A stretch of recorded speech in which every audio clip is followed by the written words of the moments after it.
Compensation dengan Bank Muamalat. Yang akan menyampaikan materi adalah Bapak Anton Hendrianto. Bapak Anton Hendrianto memiliki jabatan Head of People Development and Culture of Bank Muamalat Indonesia and Executive Director of Muamalat Institute. Mungkin bisa kita sapa dulu nih ya Pak Anton ya. Halo Pak Anton, selamat siang. Halo, Assalamualaikum. Selamat siang. Waalaikumsalam. Pak Anton, gimana kabarnya Pak? Baik Pak? Alhamdulillah. Alhamdulillah, mudah-mudahan sehat-sehat terus ya Pak. Pak Anton udah siap belum nih Pak untuk menyampaikan materi di LCF sekarang? Insya Allah, insya Allah. Silakan. Baik, jadi Pak Anton akan menyampaikan materi tentang Shape Your Future Without Limits. Ya Pak, bentar ya Pak. Baik, Ya. untuk Bapak Anton, waktu dan tempat saya persilakan. Baik, terima kasih. Bismillahirrahmanirrahim. Assalamualaikum warahmatullahi wabarakatuh. Terima kasih kepada seluruh panitia ya atas Bank Muamalat Indonesia yang diminta untuk sharing di hari ini yang sangat luar biasa. Kalau boleh saya mendapatkan screen share dari slide yang saya akan presentasikan teman-teman semuanya dari tim panitia. Oke, good. Jadi boleh kembali ke slide awal. Di slide pembukanya. Oke, jadi teman-teman semuanya, saya yakin teman-teman adalah merupakan masuk ke satu step, masuk ke satu waktu di mana teman-teman sekarang lagi mencari pekerjaan, sedang mencari bagaimana sih sebenarnya saya ke depan mau jadi apa, mau buat apa, dan tentu saja fase ini adalah fase yang sangat kritikal buat teman-teman. Karena kesuksesannya teman-teman sekarang memang akan sangat dipengaruhi oleh step yang pertama. Nggak akan ada lari kalau kita tidak berjalan, ya tidak akan ada langkah besar kalau kita tidak punya langkah kecil atau baby step. Nah, ini merupakan satu baby step, dan kami di Bank Muamalat Indonesia ingin mencoba memberikan teman-teman wawasan, ya satu perspektif untuk bagaimana sebenarnya kita harus terus mengasah diri kita agar teman-teman bisa sukses dalam kemudian hari. Tentu saja investasinya sekarang. Itulah kenapa teman-teman semuanya, kami dari Bank Muamalat Indonesia mengangkat satu tema adalah Shape Your Future Without Limits. Karena nanti teman-teman adalah setiap fase teman-teman akan lalui, ya pada saat sekarang 20 sampai dengan 30, 30, 40, 40, 50, 55. Oke, sepertinya Bapak Anton sudah kembali ke Zoom ya Pak. Halo Bapak Anton. Ya, sudah, sorry. Ya, saya tadi ada kendala jaringan sebentar. Mohon maaf sekali. Iya Pak, tidak apa-apa. Mungkin Bapak Anton bisa melanjutkan materinya Pak. Oke, thank you.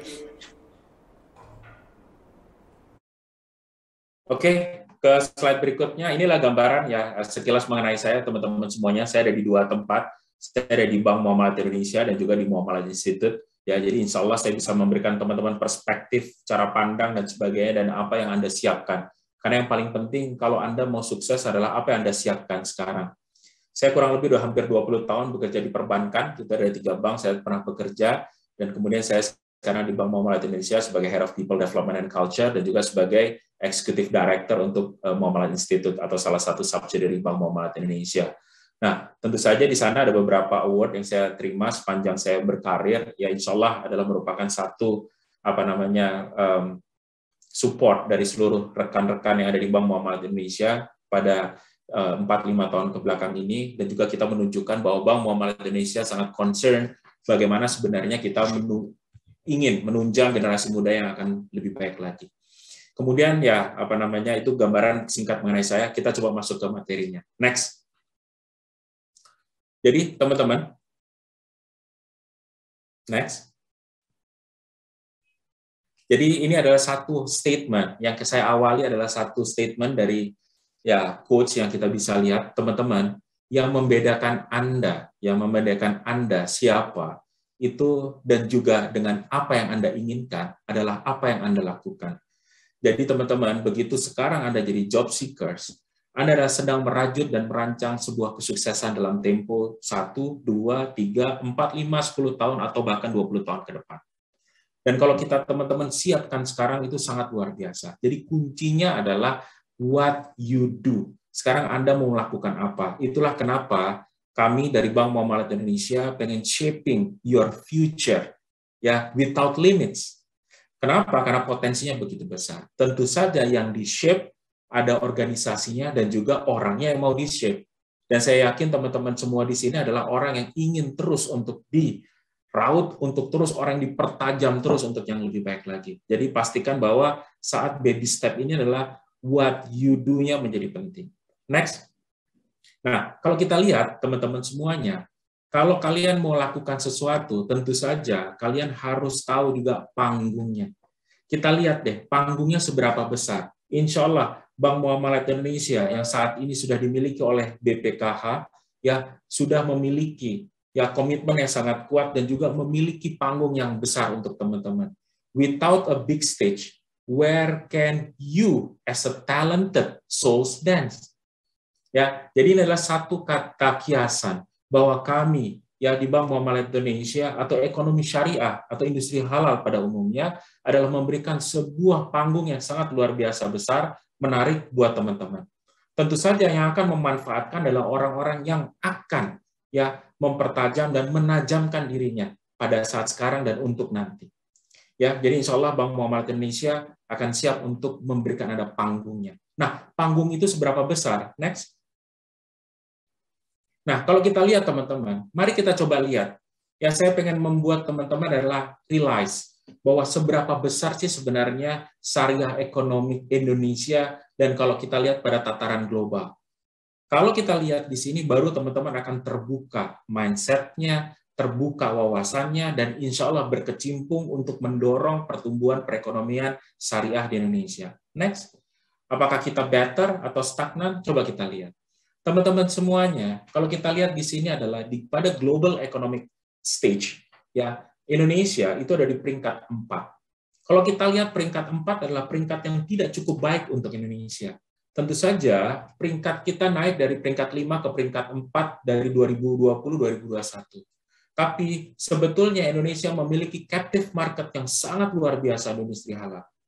Kalau kita lihat di sini teman-teman semuanya, bahwa mulai dari indikator-indikator yang ada, dari halal food, ya Islamic finance, pharmaceutical, tourism, media recreation, ya dan sebagainya, Indonesia akan tercecer di peringkat yang ada di 3 ke bawah, ya atau peringkat 3 ke bawah. Nah, ini adalah satu cerminan dan yang membuat kita untuk terlecut membangun perekonomian syariah adalah ternyata peringkat satunya didominasi oleh negara tetangga kita, which is itu Malaysia.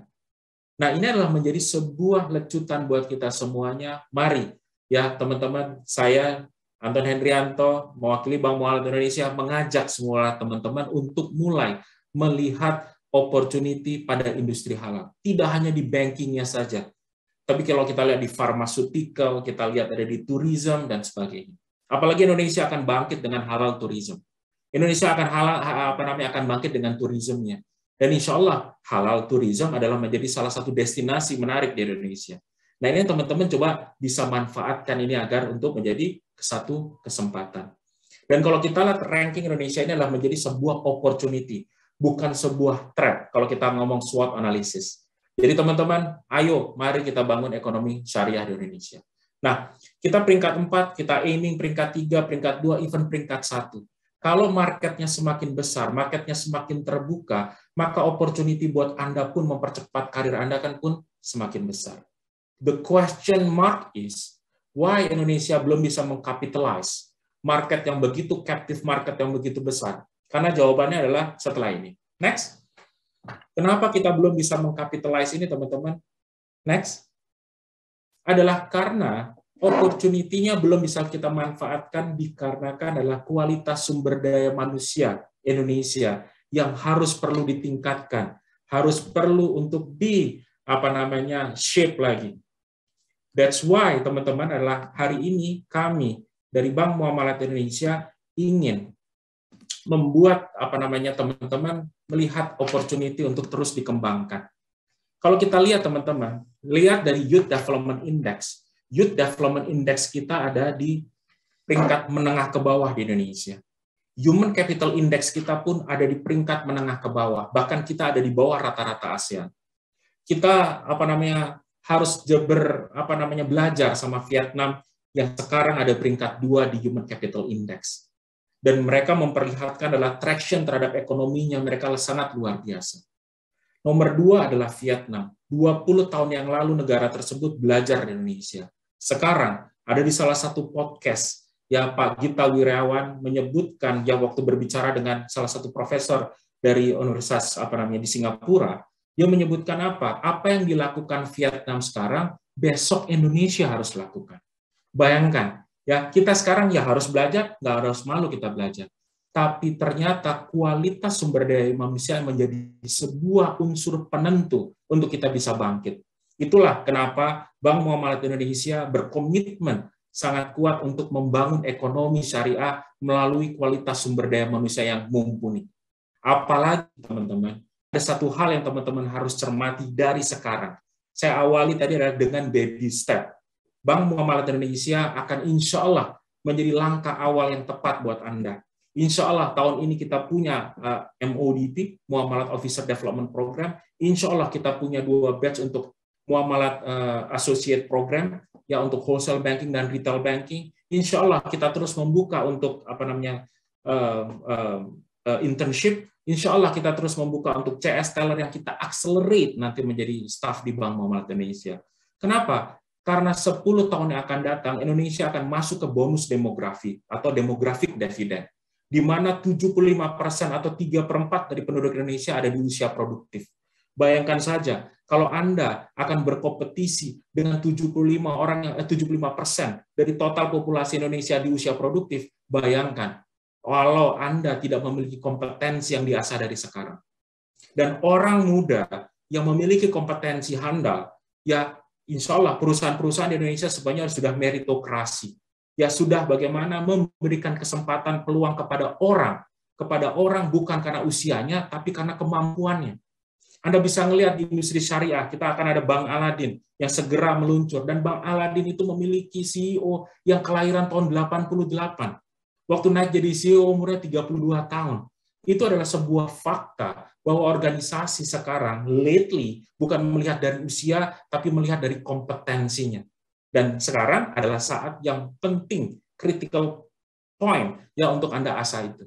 Ya, teman-teman, ini adalah menjadi sebuah cerminan. Dan kalau kita bicara mengenai hal-hal yang sifatnya adalah SDGs, Sustainable Development Goals, kita bicara mengenai Human Capital Index, mengenai Youth Development Index, ada satu hal, yaitu kualitas dari education. Nah, insya Allah, ya Anda semuanya memiliki kualitas itu dan terus kita akan bisa asah. Next.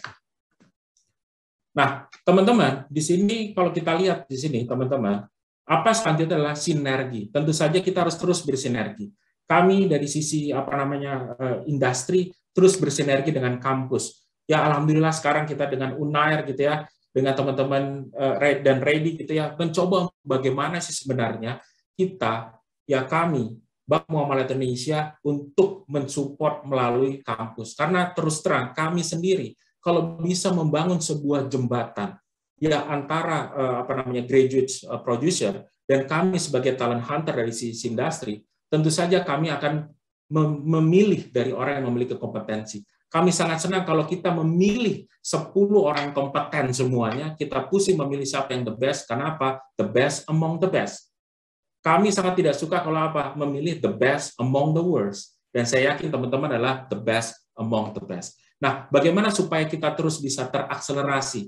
Teman-teman, next. Ya, di sini teman-teman, kalau kita lihat di sini, kami membuat sebuah kajian dan kita anggap bahwa ada 2 hal yang teman-teman harus asah terus. Shape your future without limits. Nggak ada tuh setelah lulus kuliah selesai, setelah belajar sudah, setelah meraih gelar akademik selesai. Nggak ada. Sampai kita nanti memejamkan mata, insya Allah ya kita harus terus belajar. Dan di industri syariah keuntungannya adalah di Bank Muamalat Indonesia adalah kita mendorong fastabiqul khairat. Ya, bagaimana kita didorong untuk berlomba-lomba untuk membuat suatu kebaikan. Ada 2 hal yang harus kita perhatikan adalah hard skill dan juga soft skill. Both skill itu sangat-sangat penting untuk kita betul-betul bisa main di global stage. Bagaimana Anda bisa go global? Ya, seorang individu yang bisa go global. sebuah perusahaan yang didorong dengan seluruh stafnya yang ingin go global. Dan kita lihat banyak sekali startup company kita yang sudah unicorn, decacorn, dan sebagainya, adalah mereka go global. Kenapa mereka bisa seperti itu? Ya karena ternyata kualitas sumber daya manusianya. Industri syariah pun membutuhkan kualitas sumber daya manusia yang handal. Nah, tentu saja kita undang teman-teman untuk bergabung dengan Bank Muamalat Indonesia, kita yang melalui program-program kita, ya untuk bagaimana teman-teman bisa berkontribusi nyata dan tidak hanya keberkahan di dunia saja, tapi insya Allah nanti buat keberkahan Anda di akhirat. Tapi untuk di dunia, hard dan soft skill ini sangat menunjang untuk kita bermain di global stage. Next. Nah, kalau kami synthesize, nih teman-teman, ya kami synthesize, ada dua kutub gitu yang teman-teman harus perhatikan. Kalau kita lihat hard skill, kita harus tahu bahwa Anda lulusan apapun, ya kita harus menguasai digital proficiency. Ya betul-betul kemampuan digital. Kalau Anda memiliki digital mindset, Anda memiliki kemampuan digital, terlepas Anda mau belajar apapun, mau sejarah, mau ekonomi, mau perpustakaan, tapi konsep digital itu harus melekat.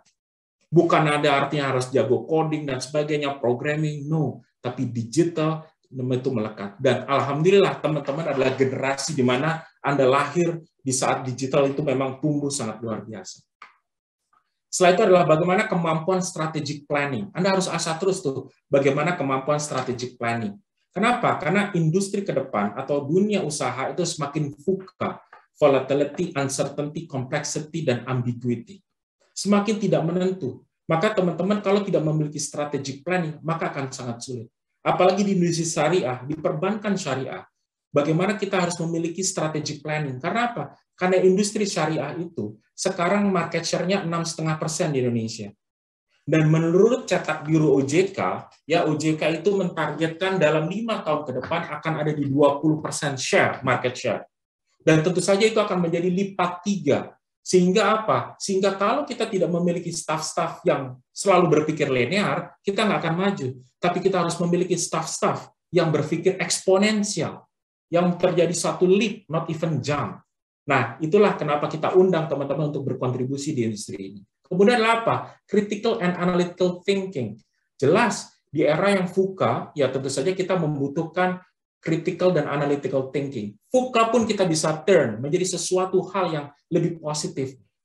Ya Anda harus punya seseorang yang punya vision. Ya, kemudian setelah itu apa? Understand mengenai situasi yang ada. Kemudian ada clear atau clarity terhadap situasi dan kondisi yang ada. Dan kemudian yang ketiga adalah agile. Dan kalian teman-teman harus memiliki agility.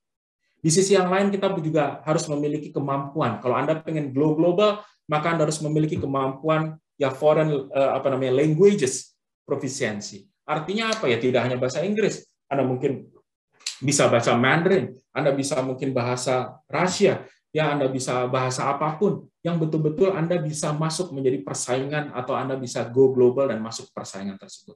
Ternyata tidak hanya hard skill saja, kita juga membutuhkan soft skill. Teman-teman, yang kita butuhkan adalah Anda juga memiliki leadership and collaboration. Karena pada saat ini tidak mungkin kita besar sendiri. Maka Anda harus punya kemampuan memimpin diri Anda sendiri sebelum Anda memimpin kelompok, tapi juga kemampuan bagaimana Anda berkolaborasi dengan seluruh stakeholder yang ada. Agility dan adaptability. Bagaimana kita harus terus relevan. Bagaimana terus kita untuk bisa beradaptasi dengan kondisi yang ada yang semakin cepat berubah, tentu saja kita harus memiliki agility dan adaptability terhadap perubahan. Dan terus terang teman-teman, apa yang tidak pernah berubah di dunia adalah perubahan itu sendiri. Kemudian dari itu apa? Problem solving. Of course, di sini kita membutuhkan adalah problem solver. Karena di era VUCA kita akan terima banyak sekali permasalahan.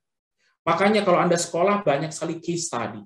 Banyak sekali adalah artikel, banyak sekali jurnal dan sebagainya. Kenapa? Case study, artikel, dan jurnal adalah merupakan kasus nyata, real case, real life case, dan kemudian dipecahkan, sudah terpecahkan, dan kemudian dibawa ke ruang akademik, dan kemudian teman-teman baca dan coba memecahkan. Jadi kalau Anda baca Harvard Business Review dan sebagainya, itu adalah mengasah kemampuan problem solving. Insya Allah Anda menjadi problem solver yang handal. Karena lihat perspektif dan multidimensi dan juga secara perspektifnya sangat wide range. Dan kemudian setelah itu apa? Terakhir adalah creativity.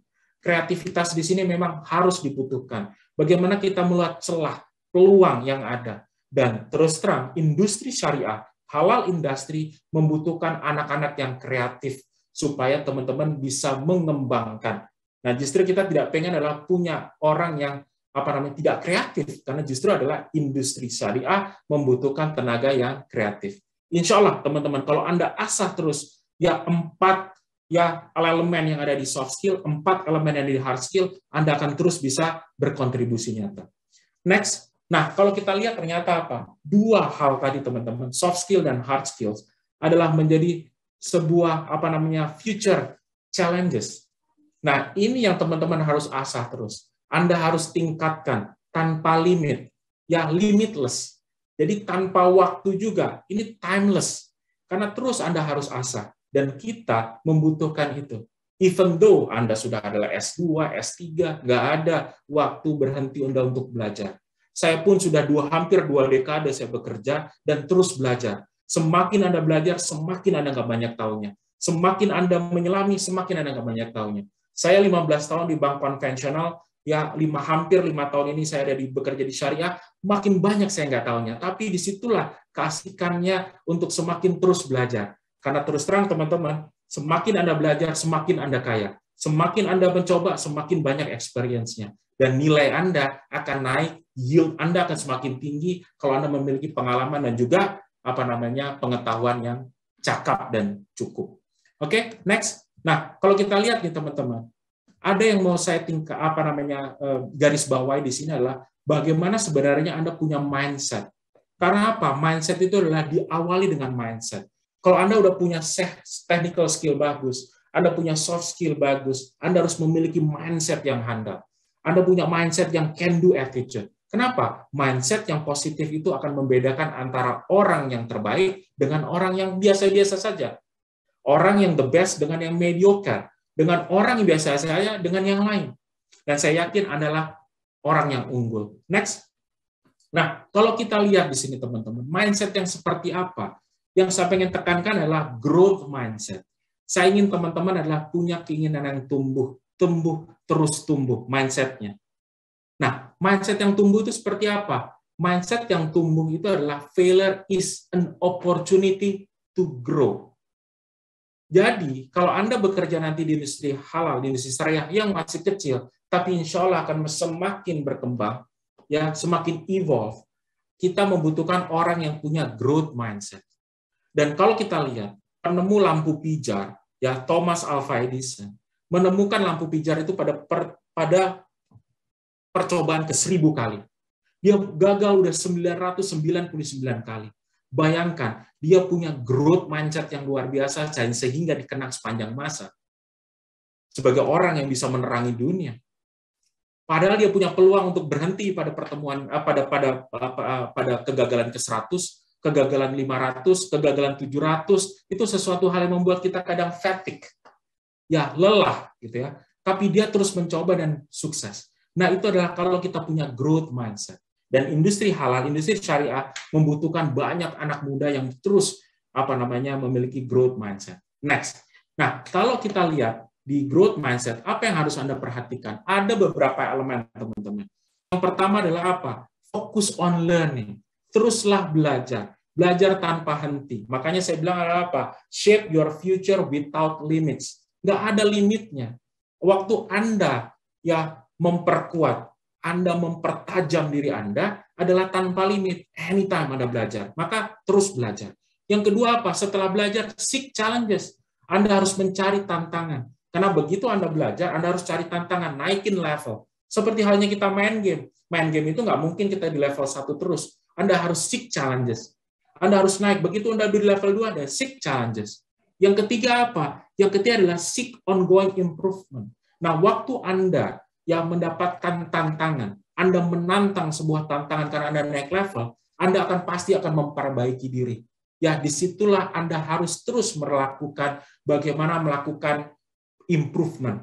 Kalau kita membaca buku Toyota Way, maka Anda akan ketemu dengan kalimat PDCA adalah sebagai sebuah runutan Anda untuk improve diri. Yaitu apa? Plan, do, check, action. Nanti kan kita coba lihat. Ya setelah itu apa? Bagaimana di sini adalah grow from failure. Kita harus percaya bahwa kita ini tumbuh dari kemungkinan kegagalan. Dan kita akan pasti akan membuat sebuah kesalahan atau kegagalan.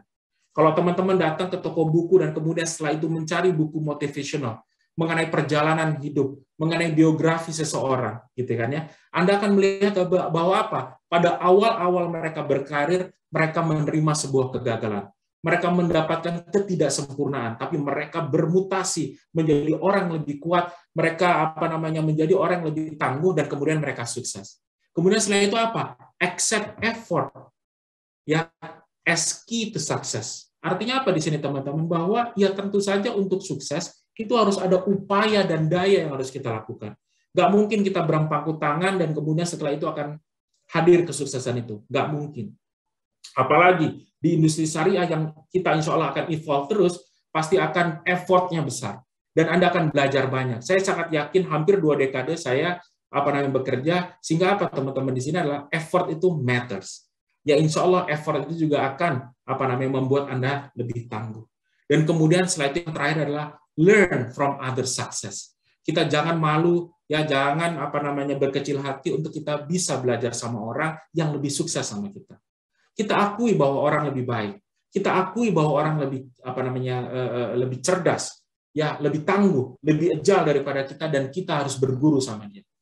Even though itu adalah perusahaan yang lebih lama bekerja belajar di perusahaan yang lebih baru, nggak ada masalah. Dan itu adalah kita akan menjadi seseorang yang lebih baik lagi. Next.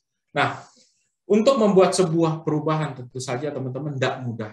Kenapa? Karena kalau kita ditanya adalah apakah kita harus berubah? Semuanya iya, bertanya. Tapi kalau ditanya siapa yang mau berubah, nggak ada yang angkat tangan. Apalagi kalau ditambah, yaitu apa? Siapa yang mau memimpin sebuah perubahan? Wah, pada kabur semuanya. Nah, inilah teman-teman you have to change.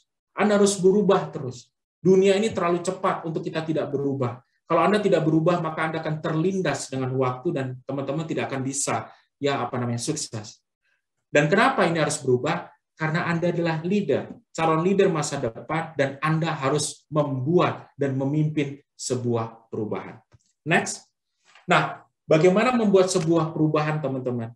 Ya, ini adalah versinya kami, versinya di Bank Muamalat Indonesia, bagaimana membuat sebuah perubahan, karena kita sedang perusahaan yang sedang bertransformasi. Next, adalah kita pengen adalah bagaimana teman-teman adalah kita harus memiliki good vibes. Ya, ada satu lingkungan yang menarik, satu lingkungan yang nyaman, satu lingkungan yang kita mulai nyaman dengan ketidaknyamanan. Karena kita harus sadar bahwa kita harus mulai nyaman dan ketidaknyamanan. It's a good vibes. Kadang kita takut dengan target kita, tapi tentu saja kalau kita tidak takut dengan target kita harus bertanya, target kita ternyata terlalu kecil sampai kita nggak pernah takut. Kita harus mencoba untuk takut sama target kita karena target kita besar. Tapi harus kita punya lingkungan yang nyaman untuk bisa mencapai target itu. Ya, pertama apa, teman-teman? Untuk mendorong satu lingkungan yang nyaman, untuk kita membuat ketidaknyamanan, yaitu apa? Joy. Kita harus senang terlebih dahulu. Insya Allah, teman-teman, di Bank Muamalat Indonesia kita adalah organisasi yang ideal, Islami, modern, dan profesional. It's a joy. Ya, Anda akan bisa bekerja secara Islami, secara profesional, dan juga secara modern di saat yang bersamaan. Menurut saya itu merupakan satu joy yang luar biasa, sehingga create sebuah high energy. Setelah high energy itu adalah menjadi sebuah lontaran untuk kita bisa memiliki high performance. Setelah high performance, baru kita bisa deliver high result. Karena kami sangat yakin bahwa yang namanya high result tidak bisa dicapai kalau tidak memiliki high performance. Kemudian high performance tidak bisa dilakukan kalau tidak memiliki high energy. High energy tidak bisa didapatkan kalau tidak memiliki joy atau kesenangan yang sangat, gitu ya. Next. Kemudian elemen yang kedua adalah bagaimana sebenarnya behavior itu matters. Kita harus punya perilaku. Paling tidak ada 3 perilaku yang membuat kita sukses atau triangle of success. Itu pertama apa? Punya jiwa resilient. Jiwa resilient adalah begitu kita jatuh dan bagaimana kita bisa naik ke atas lagi. Karena orang yang hebat itu adalah bukan orang saat dinilai pada saat puncak, tapi begitu dia jatuh dan kemudian dia bangkit lagi, nah itu adalah orang yang resilient. Di saat ini adalah kita banyak yang seperti itu. Kenapa? Karena kita terdorong dengan ekonomi yang mengalami kontraksi. Sehingga banyak sekali orang jatuh, dan inilah saat pembuktian kita untuk bounce, ya, bouncing back. Kemudian yang kedua adalah adaptability. Untuk tetap relevan, kita harus terus punya jiwa adaptif. Ya, bagaimana dengan kondisi yang ada? Kenapa? Kalau kita tidak relevan, kita selalu mengambil pakem yang terbaik adalah 10 tahun yang lalu, gitu ya. Ya, dan kita apply sekarang udah tidak relevan lagi. Karena mungkin apa yang kita lakukan sekarang besok belum tentu relevan. Apa yang kita lakukan besok mungkin lusa sudah tidak relevan. Dan itulah terus kita harus berubah terus. Dan kemudian ketiga adalah positive mindset. Kita pastinya adalah hikmah. Allah memberikan kita suatu cobaan. Tuhan memberikan kita cobaan. Tapi saya yakin bahwa cobaan itu kalau kita memandangnya secara positif, maka kita bilang apa? Kita sedang dicoba untuk menjadi orang yang lebih baik lagi. Kita sedang diuji untuk menjadi orang yang naik level. Nah, ini yang teman-teman harus melihat. Bahwa positive mindset itu juga menjadi sebuah behavior atau perilaku yang sangat kunci di saat kita memimpin sebuah perubahan. Next. Nah, kalau kita lihat teman-teman, nah ini yang sangat relevan dengan kondisi yang sekarang. Next. Ya, sukses. Di Indonesia orang itu sangat gampang ya melihat satu sukses. Sekarang banyak kemarin kasus binary option. Orang flashing dan sebagainya tentang kekayaannya dan sebagainya, dan kemudian orang banyak ikut dan semua terjerembab gitu ya pada tempat yang sama. Rugian miliaran, ratusan juta, puluhan miliar dan sebagainya. Kenapa? Karena orang flashing. Ya, ada afiliator di setiap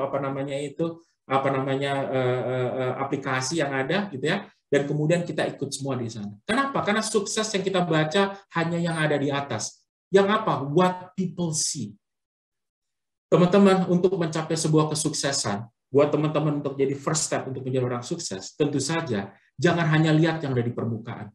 Kalau kita pakai, ini adalah merupakan iceberg illusion. Adalah kita menggunakan iceberg teori. Ternyata orang sukses itu banyak yang nggak kita lihat. Ternyata orang sukses itu harus persistence. Harus gagal kadang, ya harus mendapatkan fail. Kemudian apa? Harus berkorban, sacrifice. Harus menerima ketidaknyamanan, disappointment. Harus disiplinnya kuat, hard work dan juga smart work, dan juga memiliki dedikasi.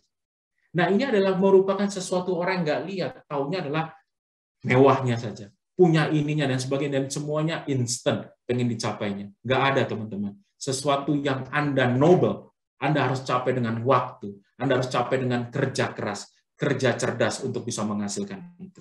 Next. Nah, tentu saja teman-teman, waktu kita coba untuk membuat sebuah yang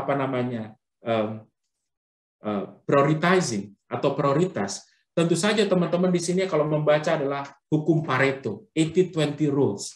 Kita harus fokus dengan yang matters. Yang matters itu apa? Bagaimana effort 20% ya menghasilkan 80% result. Jangan kebalik. 80% effort menghasilkan 20% result. Nah, ini kita kurang kerja kurang pintar. Sehingga apa? Kita harus membuat bagaimana skala prioritas kita. Ini yang membedakan antara orang sibuk dengan orang sukses. Karena belum tentu orang sibuk sukses. Belum tentu, udah pasti orang sibuk, seorang sukses sibuk. Nah, inilah teman-teman harus cermati. Apa sih upaya saya yang 20% tapi menghasilkan result 80%. Jangan kebalik. Maka dari itu adalah Anda harus fokus dengan beberapa permasalahan atau fokus on what matters. Next. Nah, pada saat perjalanan itu tentu saja teman-teman akan melihat ada namanya Kaizen. Kaizen adalah bagaimana Anda improve diri Anda secara terus-menerus, secara berkesinambungan, atau continuously improve. Insya Allah, ya, Bank Muamalat Indonesia di halal industri itu pun terus improve. Disitulah teman-teman, insya Allah Anda terpanggil untuk masuk dan juga untuk mengimprove ya bagaimana sebenarnya Bank Muamalat Indonesia dan juga halal industri secara keseluruhan. Next, nah tentu saja untuk bisa mencapai itu kita harus berkolaborasi dengan seluruh elemen teman-teman. Insya Allah ya yang saya tadi sampaikan adalah fastabiqul khairat. Ya, seluruh elemen di syariah itu adalah kita harus bersatu padu untuk bagaimana mendorong perekonomian untuk yang lebih baik. Kenapa? Pada era yang seperti ini, era berkolaborasi. Tidak bisa lagi sendirian. Bahkan Anda lihat deh, Dekakon, Unicorn, mereka bergabung menjadi GoTo. Yang padahal mereka adalah bisa sendiri-sendiri. Gojek bisa berdiri sendiri, Tokopedia bisa berdiri sendiri, gitu ya. Ya walaupun ada bilang, wah itu kan diminta sama investornya, SoftBank. Ya, iya, tapi tentu saja ada satu critical thinking, ada strategic planning yang mereka lakukan agar mereka bisa sukses. Nah, contoh-contohnya bisa berkolaborasi adalah next. Teman-teman, saya ingin Anda punya satu mindset, punya satu attitude bahwa yang namanya rejection will never stop you to dream. Contohnya banyak. Nokia pernah reject Android dan sekarang Nokia menggelepar Android merajalela. Ya, cuma ada 2 sekarang operating system. Dulu Nokia bangga dengan Symbian-nya sebagai operating systemnya, sekarang cuma Android dan iOS. Setelah itu apa? Yahoo pernah mereject Google. Waktu zaman saya kuliah ya, saya taunya cuma Yahoo, Yahoo Mail, Yahoo Messenger, dan seluruhnya Yahoo. Dan kemudian setelah itu apa? Search engine-nya dan sekarang gone. Yahoo gone, Google adalah nomor 1 sekarang. Blockbuster, mereka menolak Netflix. Pada saat pandemi, mau nggak mau Blockbuster movie karena sinema, teater di seluruh dunia nggak ada yang buka dan mereka harus menayangkan di Netflix. Nah, ini teman-teman adalah rejection. Jangan pernah membuat Anda untuk berhenti untuk bermimpi. Ya, next. Dan apa yang harus kita pelajari dari pelajaran tersebut adalah apa? Yang pertama adalah penolakan ngajarin Anda apa? Ngajari kita adalah untuk take a risk, tapi calculated one. Jadi kita harus ambil resiko, tapi yang terkalkulasi. Kemudian yang kedua adalah apa? Accept the change. Kenapa? Kita harus menerima sebuah perubahan. Karena perubahan itu adalah merupakan sebuah keniscayaan. Ya, tidak akan bisa kita menjadi seseorang yang lebih baik lagi kalau kita tidak berubah. Do transform. Bertransformasi, hijrahlah kita. Kita harus menjadi sesuatu yang lebih baik, menjadi seseorang yang lebih baik lagi. Hari ini harus lebih baik daripada kemarin, dan besok harus lebih baik dari hari ini. Terus aja kita, dan maka kita akan bertransformasi. Kalau kita tidak bertransformasi, maka kita akan obsolete. Ya. Nah, selanjutnya. Dan kalau kita lihat di sini adalah next, ya, yaitu adalah identify bagaimana sebenarnya opportunity yang ada. Kita udah lihat Facebook take over Instagram, WhatsApp. Ya, sebentar lagi mungkin 5 tahun yang akan datang sudah diprediksikan bahwa yang namanya TikTok akan menghabisi Instagram.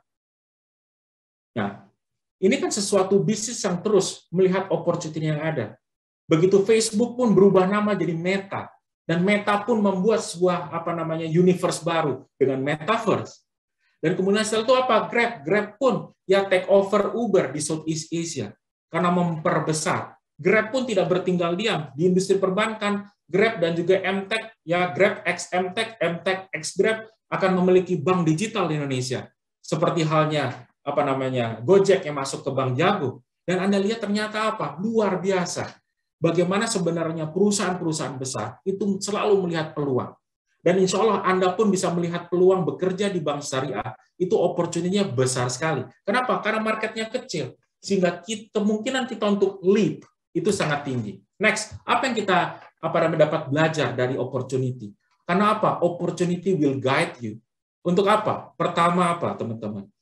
Kita belajar apa? Competitors itu kadang kita harus ajak untuk jadi allies-nya kita. Sehingga apa? Sehingga menjadi so powerful.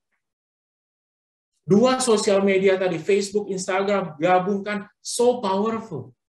Grab, transportation juga sama dengan Uber. Kemudian mereka gabungkan so powerful. Kemudian yang kedua adalah bagaimana sebenarnya kita reach top position dengan work smart. Dengan competition. Kenapa? Saya yakin kompetisi itu justru membuat kita semakin cerdas. Kompetisi itu membuat kita kerja semakin terstruktur. Kenapa? Karena kompetisi. Justru kita jangan menghindari kompetisi. Justru semakin kita punya kompetisi, kita semakin senang. Kenapa? Karena membuat kita pun lebih baik lagi. Yang ketiga apa? Keep innovating. Saya yakin teman-teman muda di sini semuanya adalah orang yang terus pengen berinovasi. Dan syariah, ya khususnya Bank Muamalat Indonesia yang memberikan Anda stage begitu luar biasa adalah menjadi tempat Anda untuk terus berinovasi. Next, dan terus terang teman-teman, success is always near you. Kita lihat apa? KFC, sukses mereka. Walaupun itu founded ya oleh foundernya itu di usia yang sudah sangat lanjut, which is 65 tahun. Jack Ma, seseorang yang terus di-reject terus dan memulai bisnisnya di umur 40 dan retire di umur 55 dan sukses besar dengan Alibaba-nya. Lamborghini dengan Ferrari, ya bagaimana Lamborghini, ya apa namanya Ferruccio Lamborghini sangat keki ya dengan Enzo Ferrari dan membuat Lamborghini. Sama kalau Anda nonton Ford versus Ferrari, bagaimana Henry Ford II itu sangat marah dengan Enzo Ferrari karena apa namanya kecongkakannya dan kesombongannya dia, dan kemudian dia membuat Ford Mustang Shelby yang memenangkan apa namanya balapan mobil Le Mans 24 hours. Nah, ini kalau teman-teman lihat ternyata apa? Sukses itu sangat dekat dengan Anda. Tentu saja sukses itu sangat dekat Anda kalau Anda belajar dan terus berupaya untuk sukses. Next, kalau kita lihat teman-teman, every success is different. Kita nggak bisa membuat sukses itu adalah sukses itu punya mobil, sukses itu punya rumah, sukses itu menjabat jabatan tertentu. No, Anda akan mendefine kesuksesan Anda sendiri. Dan insya Allah, Bank Muamalat Indonesia akan bisa membantu Anda untuk mendefine kesuksesan itu. Kenapa? Your age just a number. Sekarang kalau kita lihat apa? Muda, kreatif, inovatif, bisa memimpin sebuah organisasi. Even itu CEO sebuah bank digital. Anda boleh buka seluruh jajaran direksi daripada Bank Aladin Indonesia, itu kelahiran tahun 80-an. Anda bisa cek. Sehingga mudah sekali mereka. Dan itu tentu saja sangat dekat dengan usia Anda. Only those who keep trying will succeed. Orang yang akan sukses itu adalah orang yang mencoba terus. Dan kami di Bank Syariah atau di Al Industri adalah saatnya kita coba terus. Kenapa? Karena laboratorinya ya itu sangat luas buat Anda. Kemudian ketiga apa? Ya, never underestimate anyone ever. Jangan pernah kita lihat bahwa wah dia kurang pintar, kurang cerdas, lambat dan sebagainya. Iya sekarang. Tapi orang yang mungkin dikonsider lambat, kurang cerdas sebagainya dan terus dia bermutasi, terus dia bertransformasi dan sebagainya, ternyata dia akan sukses. Kenapa? Karena working hard. Kalau tadi kita working smart dengan competition, sekarang kita working hard. Maka dari itu adalah apa? Mindset kita harus working smart dan juga working hard. Ya, next, teman-teman, no one can whistle a symphony. Jadi terus terang buat sebuah kesuksesan itu tidak ada yang apa namanya bisa sendirian. Anda membutuhkan sebuah panggung. Insya Allah panggung itu adalah Bank Muamalat Indonesia. Dan insya Allah Bank Muamalat Indonesia adalah bisa memberikan orkestra untuk teman-teman memainkan sebuah simfoni untuk masa depan Anda yang lebih baik. Next, ya insya Allah teman-teman, ya Anda menjadi bagian daripada Halal Industri secara keseluruhan, insya Allah melalui Bank Muamalat Indonesia. Sekali lagi terima kasih. Kalau Anda pengen keep in touch sama kami, gitu ya, ada di apa namanya bank apa namanya .muamalat. Kemudian setelah itu apa namanya kalau Anda pengen mendapatkan sertifikasi ya kompetensi yang apa namanya selaras dengan industri halal, Anda bisa masuk ke muamalat_institute.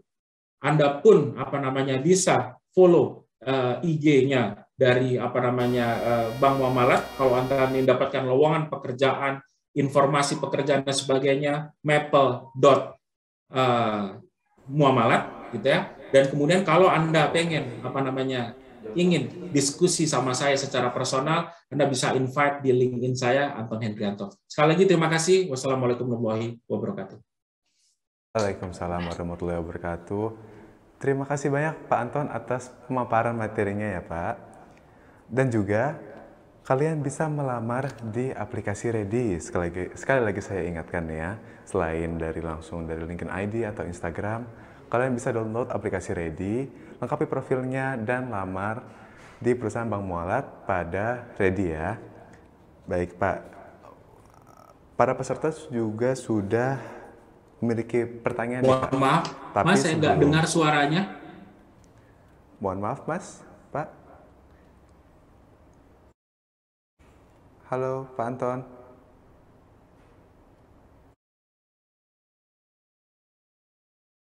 Halo Pak Anton, apa dengar suara saya?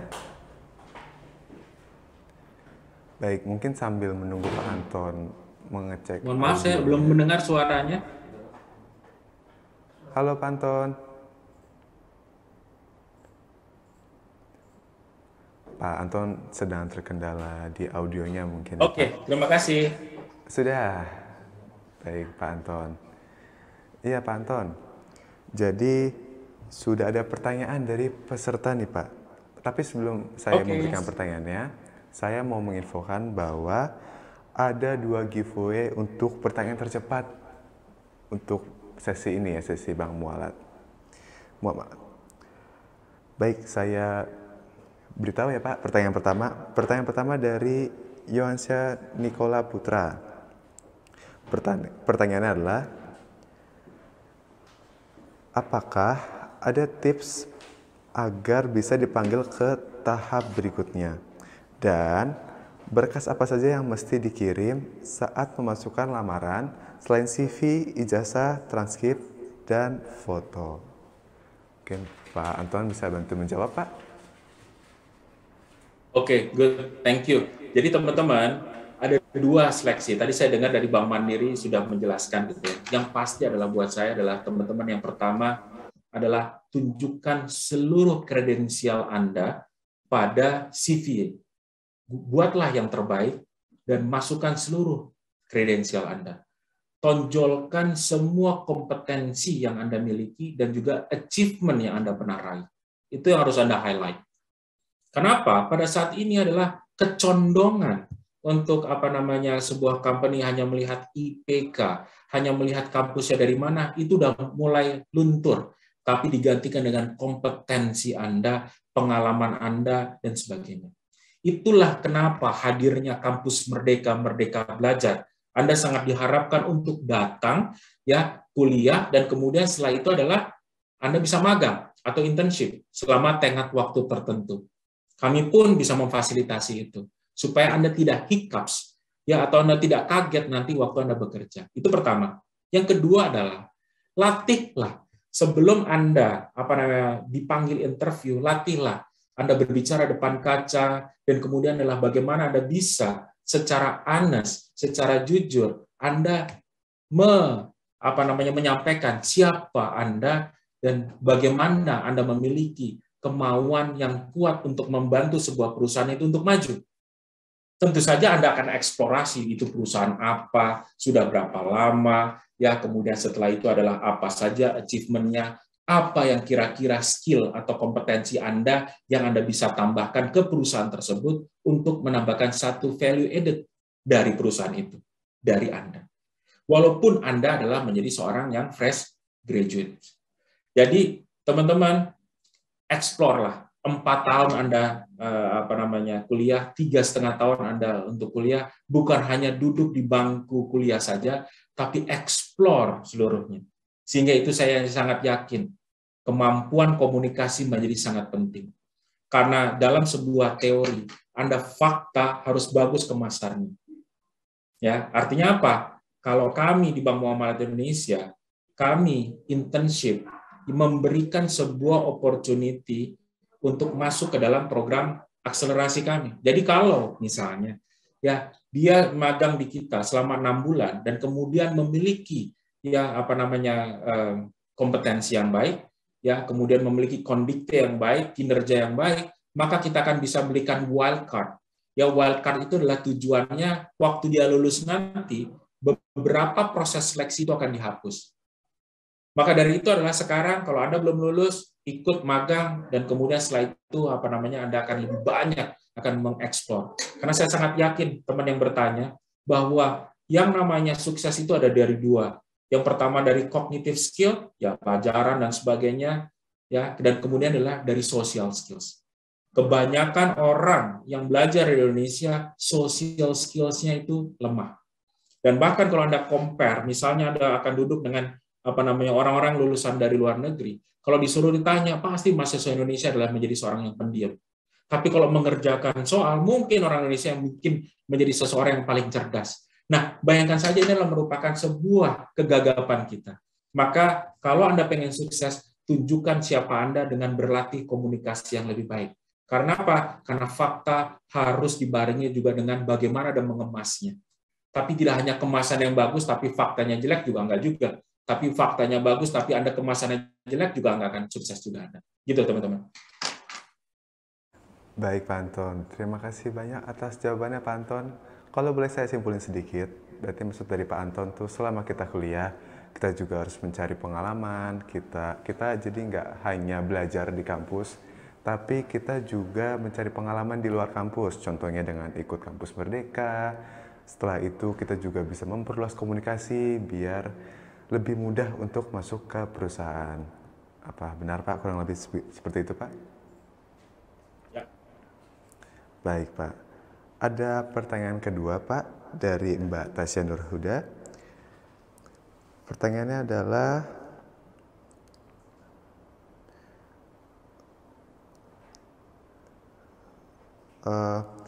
saya mahasiswa perbankan syariah semester 6 di Universitas Swasta di Bogor. Saya pernah apply program internship beberapa hari. Kemudian mendapat panggilan konfirmasi kehadiran interview. Namun, saya tidak bisa hadir karena sedang sakit. Jadi, konfirmasi tidak bisa hadir. Pertanyaannya, apakah nama saya sudah di blacklist dari HRD Bank Muamalat karena tidak bisa hadir? Atau apakah saya sudah tidak bisa apply lagi untuk program itu? Mungkin Pak Anton bisa bantu menjawab, Pak? Insya Allah. Ya, terima kasih atas pertanyaan dan terima kasih sudah mengirimkan keinginannya untuk internship atau pemagangan di Bank Muamalat Indonesia. Ya, insya Allah, ya mungkin bisa catatkan siapa itu, nanti mungkin bisa di sini ada teman-teman juga Bank Muamalat Indonesia. Kalau kita punya opportunity, nanti kita akan bisa kontak lagi karena tidak akan kita blacklist. Asal memang teman-teman memiliki attitude yang baik. Artinya kalau kita sakit, kita sampaikan bahwa kita berhalangan hadir dikarenakan sakit, which is itu kan namanya force majeure. Ya udah qadarullah kita sakit dan kemudian setelah itu ya insya Allah kalaupun kita punya attitude yang baik, pada kesempatan berikutnya pun kita akan panggil. Karena kebutuhan internship di Bank Muamalat Indonesia itu besar, ya, terutama di CS dan teller, itu adalah kita menggunakan konsep pemagangan, tapi banyak sekali CS dan teller, bahkan CS, ya, itu yang dalam 1 tahun magang dan kemudian menjadi permanent staff untuk menjadi RM, karena mereka masuk ke RM acceleration, karena kita dorong untuk teraccelerate. Jadi rekan yang tadi jangan berkecil hati ya bahwa kami tidak akan memblacklist ya, insya Allah ya kalau ada opportunity yang kita bisa berjodoh silahkan untuk di submit permohonan untuk pemagangan di Bank Muamalat Indonesia. Baik, terima kasih Pak Anton atas jawabannya. Dan saya punya pertanyaan terakhir nih dari Mas Ilham Arianto. Pertanyaannya adalah, bagaimana cara HR menilai tentang hard dan soft skill saat interview kerja? Mungkin Pak Anton bisa bantu jawab, Pak? Oke, good. Tentu saja ada beberapa yang akan kami lakukan. Contoh paling simpel. Saya kasih contoh gitu. Ini bocoran juga nih teman-teman. Satu soft skill. Kita kalau melihat orang harus punya visi.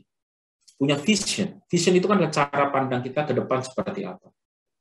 Maka kita akan lontarkan contoh pertanyaannya adalah, dan ini juga akan mengasah kemampuan leadership-nya teman-teman, baik hard maupun soft skill-nya. Bagaimana Anda melihat Anda dalam 3, 4, 5 tahun ke depan?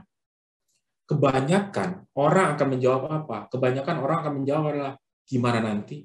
Saya ikut arus aja, gimana nanti perusahaan, saya akan let it flow, dan sebagainya. Nah, itu adalah kecondongan kita akan menilai bahwa orang ini tidak memiliki visi dan misi. Anda harus state dalam 1 tahun Anda mau jadi apa, mau buat apa.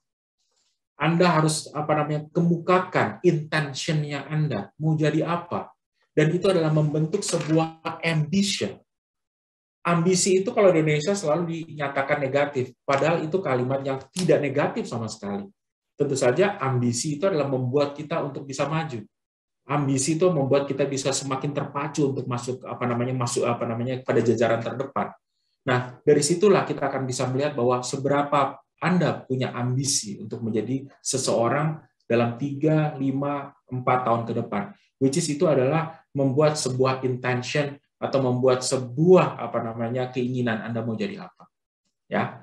Dan kemudian biasanya mereka atau HR akan melontarkan banyak case study.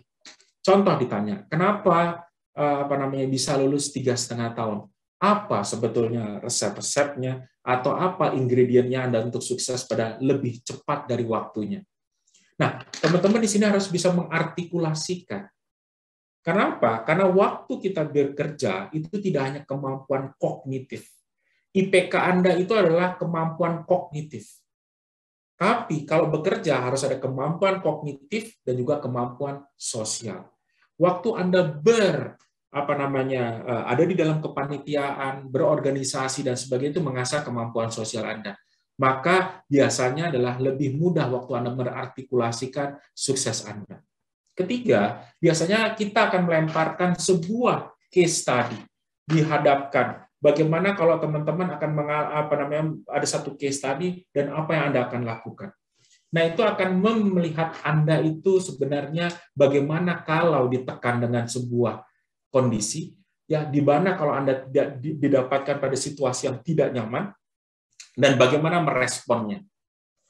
Nah, artinya apa? Disinilah teman-teman harus sering Anda membaca, harus Anda sering banyak punya referensi, Anda harus punya punya ilmu yang di luar daripada ilmu yang Anda dapatkan di bangku kuliah, sehingga waktu Anda menghadapi dengan seseorang yang atau interviewer, Anda sebagai interviewee, Anda akan bisa mengimbangi. Bahkan Anda bisa coba lihat, Anda ice breaking, Anda melihat situasi dalam ruangan si interviewer itu, justru Anda boleh bertanya mengenai kondisi yang mungkin ada foto keluarga, wah keluarganya apa dan sebagainya, itu menunjukkan satu ice breaking. Kadang itu membuat sebuah namanya ice breaking, melumerkan sebuah situasi yang mungkin kaku pada saat awalnya. Dan saya sarankan untuk teman-teman adalah jika Anda diminta bertanya, bertanyalah.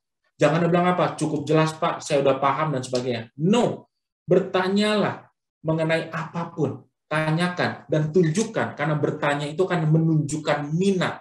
Seberapa Anda punya hasrat untuk mendapatkan posisi yang ditawarkan oleh sebuah organisasi tadi. Oke? Sekian, terima kasih. Oke Pak Anton, terima kasih banyak Pak Anton atas jawabannya dan juga terima kasih atas pemaparan materi pada hari ini. Terima kasih banyak ya Pak Anton, sehat-sehat terus. Sama-sama, terima kasih. Baik, untuk para peserta, mungkin kalian bisa cek dulu absensi di chat Zoom ya. Di sana terdapat absensi lamaran loker, kalian bisa langsung akses linknya dan absen di sana. Karena nanti kita bisa memberikan e-sertifikatnya melalui absensinya di link itu. Baik teman-teman, sudah tidak terasa ya, sudah di penghujung acara. Mudah-mudahan ilmu yang kita dapatkan sekarang bisa berguna untuk di masa depan. Dan untuk para perusahaan, kami mengucapkan banyak terima kasih karena telah memberikan kesempatan kita untuk mengenal dunia kerja dan mengenal beberapa perusahaan ternama yang ada di Indonesia. Dan akhir kata saya ingin mengucapkan terima kasih kepada perwakilan perusahaan yaitu Antaraja, Mega Persada, Bank Mandiri, dan Bank Mualat atas sharing dan pemaparan materi yang diberikan untuk menambah informasi bagi teman-teman. Saya juga ingin mengucapkan terima kasih banyak kepada narasumber kita yaitu Ibu Eva Fatmawati yang sudah berbagi ilmu dan memberikan manfaat positif kepada teman-teman yang hadir pada hari ini. Dan tidak lupa juga saya ingin mengucapkan terima kasih juga kepada Prof. Eli dan Prof. Bambang karena sudah berpartisipasi dan telah hadir pada acara ini. Dan juga saya tidak lupa mengucapkan terima kasih banyak kepada para peserta yang sudah hadir dalam AUCF Day 1. Mungkin sebelum kita tutup, kita akan menampilkan video lamaran pekerjaan. Dan jangan lupa download aplikasi Ready dan lengkapi profil Anda hingga 100%.